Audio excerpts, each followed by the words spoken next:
Hi guys, welcome back to my channel. So I'm on a roll because I just missed y'all so much and have a lot to tell y'all because I took a 2-month break. Oh my god.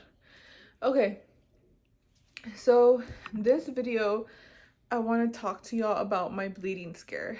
And I've never had a bleeding scare in regards to my one healthy pregnancy with my son. I was 21 at the time and never bled, never even thought that I would ever bleed, and it just never happened. But when I was just about to turn 11 weeks. I was probably like 10 days and 10 weeks and 6 days or something, and it was a Saturday. I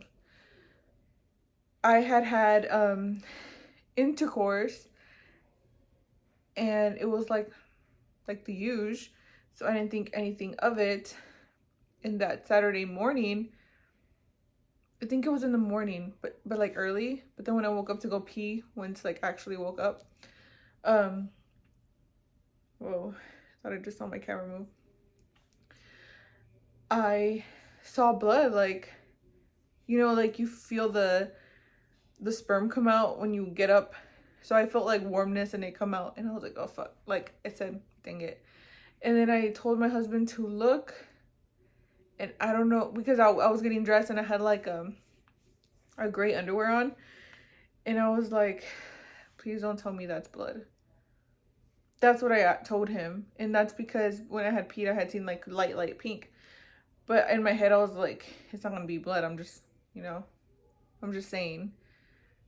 I thought it was just the sperm that came out. And he was like, it is. Because I guess I went through the underwear. And I was like, oh my God. I freaked out. And when I saw my underwear and I saw that it was blood and it had spread out, I think it was mixed with the semen, so it must have looked like more. I felt like all my blood went somewhere else and it left my head, and I felt lightheaded, I felt cold, I felt numb. And because, all these feelings that I felt when I saw that blood are the feelings I felt when I had my miscarriages. Like, they all just rushed back to me. And it was Saturday, and I was trying to be cool. I was trying to be calm, and I was like, okay, just let me call my doctor. Man, and I thought it was gonna be a miscarriage again.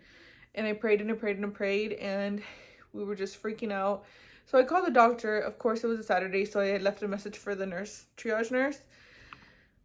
And she called me back after we were on our way to the hospital already, because I didn't want to take any chances. But we were already like on the freeway on the way to the hospital. She's like, oh, no, don't go to the hospital. It's very common, because I told her we had intercourse, and then that's when it happened. She's like, sometimes there's just a lot of blood flow, and sometimes you can irritate it, and the cervix is very delicate, and it's, what does she call it, like little veins that could pop and cause blood or something like that. So I was like, okay. We went to go eat breakfast at this restaurant across the hospital, because we were planning on going to the hospital, but we were like, okay, the nurse said we should be good, let's go eat. So I ate breakfast. I was trying to zone out. I had to call my mom on the way to the breakfast place, because when I get anxiety, like, I get tunnel vision. Like, I don't know if you've experienced that before. Let me know in the comments if you have. Or because it's just like when I feel all those feelings, I get like tunnel vision, and I get dizzy and all these things. And I know it's in my head, but I still feel it. And yeah, my mom was like, oh, I had that with your sister. And then my other sister said, oh yeah, I had that because she just had a baby recently. And I was like, just trying to calm down and just being reassured by them. And so I felt some more come out, and I think it got brown, because when we went back into the car, I couldn't not wait. I like looked in my underwear in the car after the restaurant, and I was like, oh my God, it's dark brown now. Like, I was thinking it was gonna get worse. And I called the nurse again, and I called my mom again, and they're like, okay, dark brown means it's coming off, you're fine. But I still attempted to go into the hospital. I walked into the hospital, and this one, it's a Memorial Hermann in the area. And when I walked in there, man, there were so many people. There were like these chairs, the usual hospital chairs, and then they have like the long couches. the people were sitting next to each other just with like this little glass thing in between them. Everybody was coughing. Obviously, they were wearing masks. They looked sick.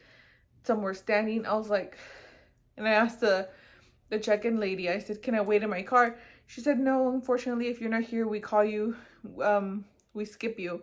And I said, I'm a GTFO because I am about to wait, being pregnant, and then all these sick people, I don't know if they're all COVID or not. So I went home, and I think, so I went home, but I was still nervous. So I ended up going to Methodist. And I love them. I went there and there was nobody there. It was like 12 p.m. on a Saturday morning and 12 at noon. And I got there. It took about 3 hours, which is still pretty long, but it was pretty quick compared to the other people. There was nobody. I was not around nobody, but just like the nurse in my room, and that's it. So I felt good. So what they did is, I felt kind of dumb because everyone was like, well, are you hemorrhaging? Are you bleeding? Are you dizzy? Are you all this crap that I wasn't? I was just spotting, but in my head, spotting means miscarriage, emergency, warning flashlights, you know? So, but then I was like, I don't care. It's like better safe than sorry. So apparently, I was kind of in there and I felt bad because I wasn't as sick as I feel like I should have been for the hospital. But regardless, I got a transvaginal ultrasound, and mind you, it was like 11 weeks transvaginal, and then they did a normal one up top. After that, I was just waiting in the room for those results, and then the doctor came back, or the nurse practitioner, and she told me everything was fine. I was measuring on the dot, good heartbeat, gave me all the paperwork to stick to my OB, and that's it. The bleeding stopped. Thank God. I think it lasted like 2 days. That's it. And that was my bleeding scare, you guys. My doctor, when I eventually went to go see her, she said that's very common. And I was like, well, that's never happened to me before. And of course, every pregnancy is different. I hear it. But also, I have PTSD from my miscarriages. So I just wanted to let you guys know my story, because don't feel stupid. Don't feel dumb. Don't feel like you're overreacting. That's your baby. That's your body. Do what you gotta do. And that's what I told myself at the end, and I felt so much better that I made sure my baby was okay, I was okay, and that's it. Just like when I fell. I don't want to do a story time about that, but okay, I'll tell you. I had fallen on that stupid dog bone I told you about on my uncle's house in the tile, and I was cool. I was going home, and at this point I was like 16 weeks, and it was like 9 p.m. and I called my nurse, the triage nurse, just to let her know. But she actually answered this time, and she's like, oh, well, there could be causes. Sometimes it's better safe than sorry. Go to the ER. It could cause abdominal bleeding, which you wouldn't know about unless you get an ultrasound. I was like, oh, hell no. So I had to go because when she said that, I got the tunnel vision again. I started thinking so negative. I was like, oh my God, I just fell. I probably don't feel my insides bleeding. Probably gonna like bleed out inside and all this crap. It's just, when the thought came in from her telling me that could be a possibility, I went to Methodist again. This time it was 9 p.m. I was 16 weeks. This time I was there for 6 hours until 3 a.m. So Monday, I think I called in Monday. Yeah, I called in Monday, or I was off Monday anyways.